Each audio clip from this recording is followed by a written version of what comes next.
Hello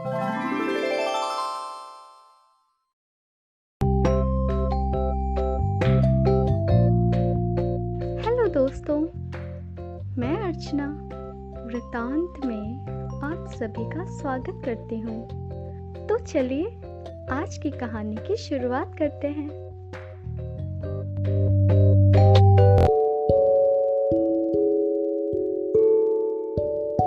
हम गोद लें।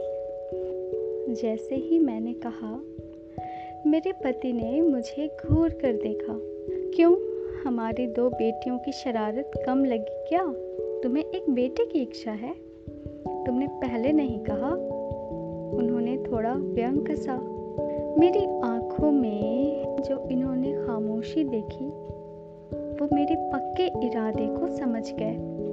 मजाक छोड़ उन्होंने कहा, सॉरी, क्या कहना चाहती हो? साफ साफ बोलो ना।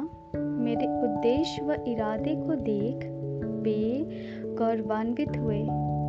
तुम्हारे फैसले से मैं गर्व का अनुभव कर रहा हूँ। हम दोनों अपने दोनों बच्चों को तरीके से समझा देंगे।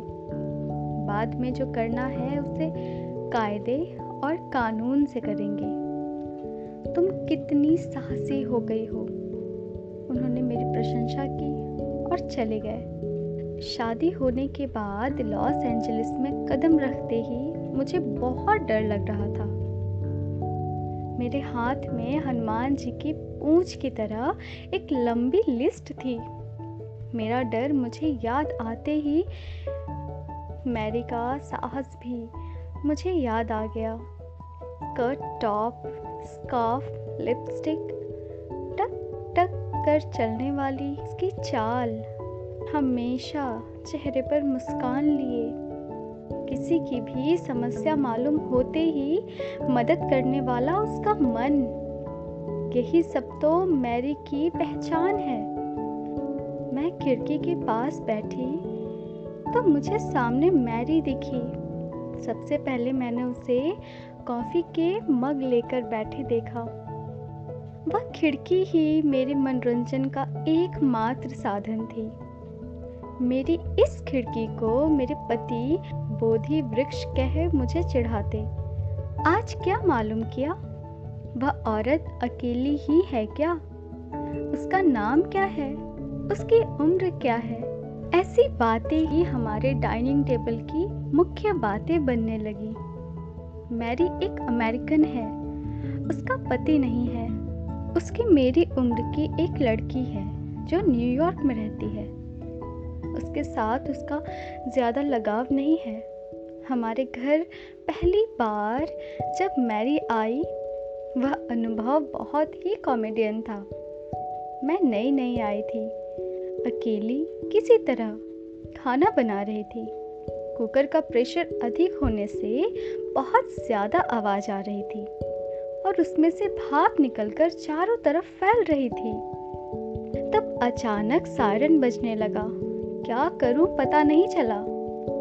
डर के मारे मैं घबरा गई। मैं घबरा कर कांपती हुई एक तरफ खड़ी हो गई। इतने में कॉल बेल की आवाज़ आई। वहाँ मैरी खड़ी थी। उसने घर के अंदर झांक कर देखा और मेरे हाथों को पकड़कर बाहर निकाला। बाहर अड़ोसी पड़ोसी सब इकट्ठे हो गए। और कोई घर के अंदर है क्या? उसने पूछा। नहीं कह मैंने सिर हिलाया। फिर मैंने बड़े नादानी से पूछा, ये सायरन की आवाज़ कैसी? यह आपके घर का सुरक्षा अलार्म है। यह कह उसे कैसे बंद करते हैं मुझे बताया। उस दिन से मेरी नादानी, बेवकूफ़ी, संशय का समाधान का जवाब मैरी ही मुझे देती थी। मैरी की उम्र मेरी अम्मा जितनी है। सुनकर मुझे बड़ा आश्चर्य हुआ। उसमें कितनी फुर्ती थी। सुबह स्कूल में टीचर, शाम को सोशल सर्विस। मैंने एमए साइकोलॉजी में की है। उसे पता लगते ही मुझे काउंसलिंग करने के लिए तैयार किया। वह मुझे अपने पैरों पर खड़े होने के लिए साहस मैरी ने ही दी। मैरी, तुम्हें मैं गोद लेने वाली हूँ। जगह सही है, इसकी हिम्मत क्या तुम मुझे दोगी मैरी? अपने ख्यालों की दुनिया से बाहर आ। बच्चों, दिव्या व काव्या की पसंद का लोचानिया और रेड कैप्सिकम का सूप बनाया। ये विदेशी व्यंजन बनाना मुझे मैरी ने ही सिखाया था। मेरी डिलीवरी अमेरिका में ही हुई। तब मैरी ने सिर्फ मेरी सेवा ही नहीं की, बल्कि मुझे हिम्मत भी बंधाती रही।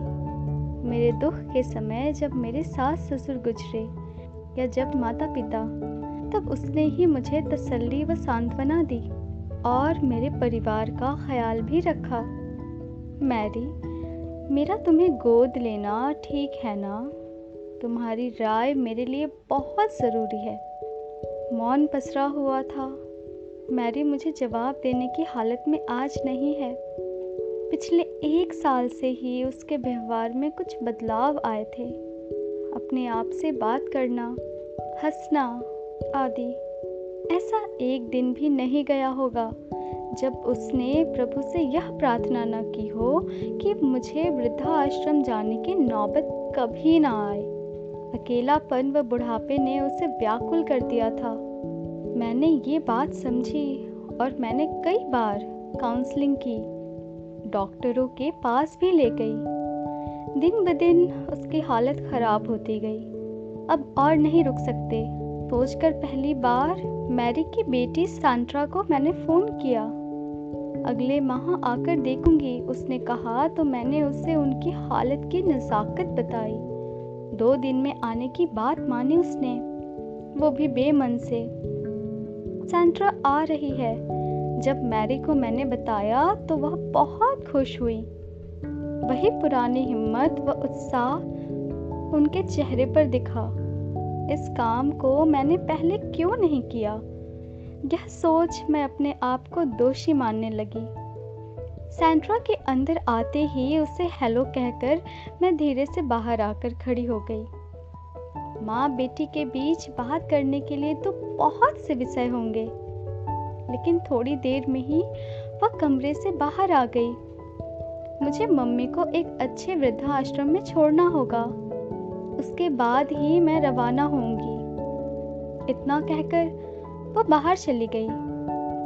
मैरी के कमरे के अंदर घुसने में ही मुझे डर लगा। मैरी का चेहरा ऐसा लगा जैसे किसी भूत प्रेत को प्रत्यक्ष देख लिया हो।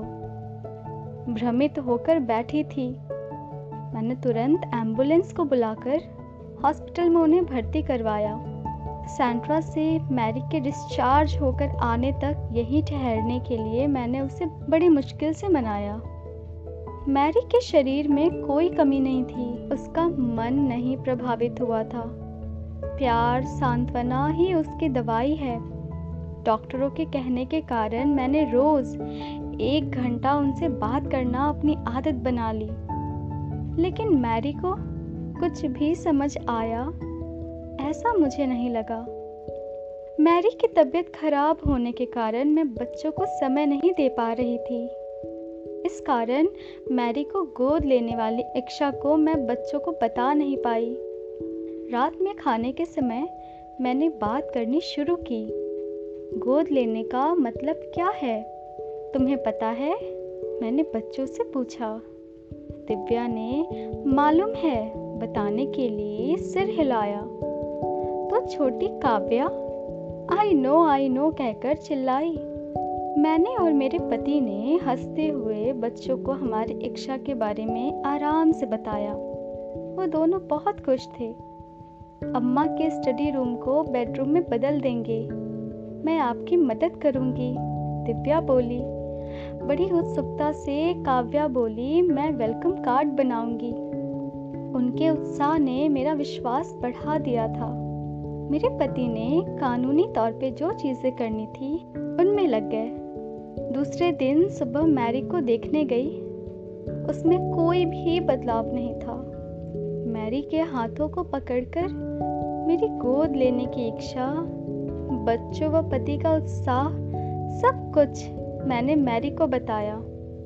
उन्हें क्या समझ में आया पता नहीं।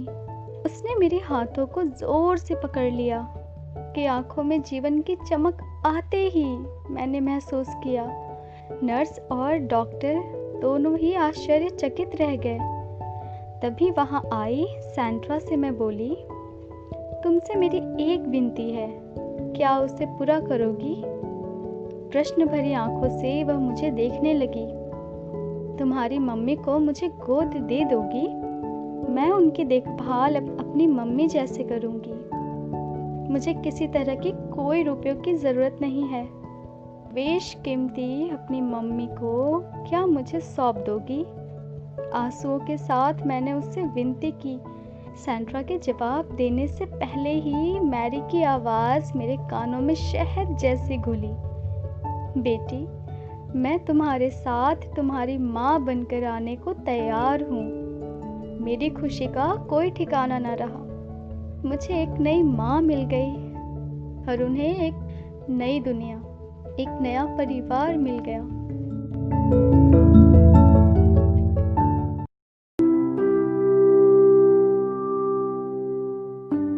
मुझे सुनने के लिए धन्यवाद। आपसे फिर मुलाकात होगी एक नई कहानी के साथ। तब तक के लिए बाय।